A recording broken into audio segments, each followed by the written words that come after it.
Welcome to Dr. Warrick's podcast channel.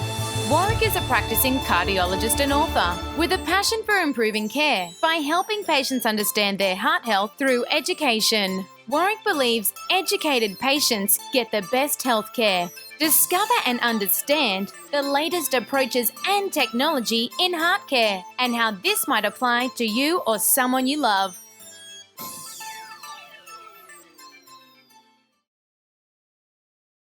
Hi, I'm Dr. Warrick Bishop and I'd like to welcome you to my consulting room. Today I'd like to talk about a topic that's a little bit sensitive at times. Today I'd like to talk about bringing children to your consultation. So, talking about parents with their children can be a bit sticky, as you imagine. And it can be a subject that needs to be dealt with care and understanding. So that's what I'm going to do. Right off the bat, I'm going to let you know I have 2 kids. And I remember what they were like when they were small, and I know what they're like now. And I love them dearly.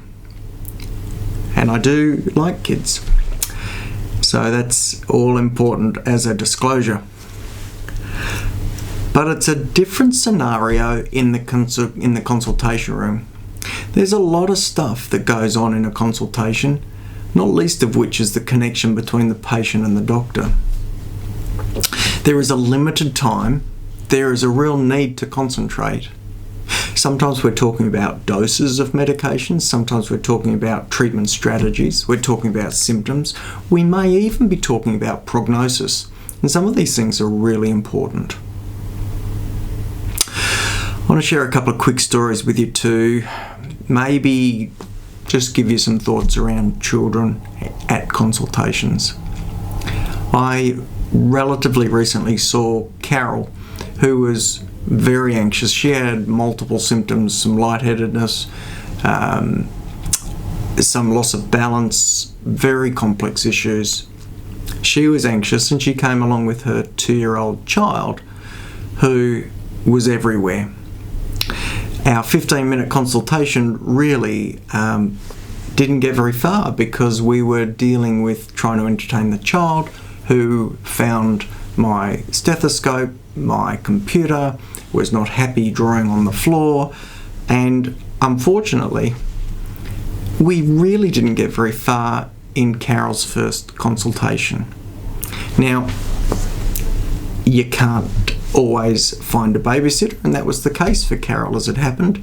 We saw her very soon after she had been able to get someone to care for her child, and in fact we had a far more meaningful consultation subsequently because we were able to concentrate without the distraction. Now, I'm not saying kids are a bad distraction. They can be a delightful distraction, and things like, oh, aren't they cute, and oh, isn't that sweet, are all fine and lovely. But if they're impacting on the opportunity for the individual who needs care to get their care, then it's probably not the right place.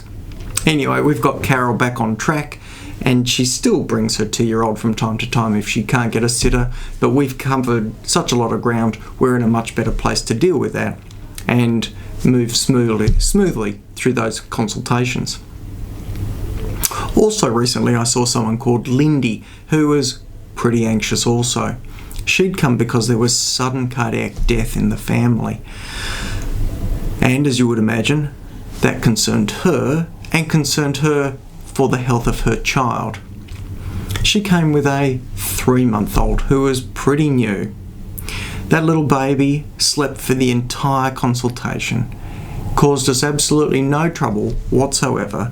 I was able to engage with Lindy and share very complex ideas about her family history and what had gone on with her family and her own health, and even more than that, the health of her child.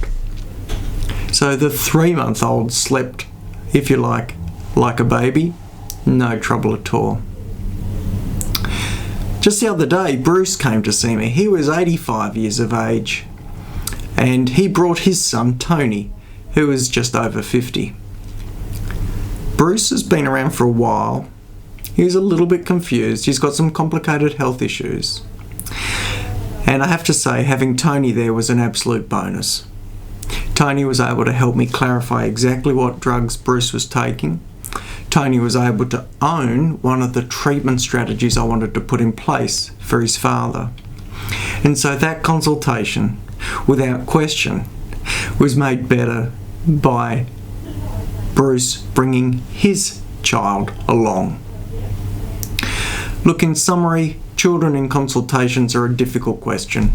At the end of the day, what your doctor wants to do is to see you as an individual who needs care to get the best care. And that requires being engaged, having concentration, being able to ask questions, being able to answer questions, being able to deal with the detail that we need to cover to make sure that you get the best healthcare available. If you've got a little one who's going to tear around and climb the walls, there's no question that will detract from the consultation. But if it can't be helped, it can't be helped. If you can get someone to look after that little one, brilliant. If you've got one that'll sleep all the way through, fantastic. If you've got a child who'll come along and help you get the best care, then all the better. At the end of the day, we just want to see you get what you need for your best healthcare, because then you can look after your kids as best as possible also. I hope that makes a bit of sense. I hope you found it interesting. I hope I didn't give the impression that I'm not for children. I desperately am. But there's a time and a place, and the consultation and the information is so important around that. It's really important to think about. I'd really like to wish you the very best. Thank you for joining me, and goodbye. You have been listening to another podcast from Dr. Warrick.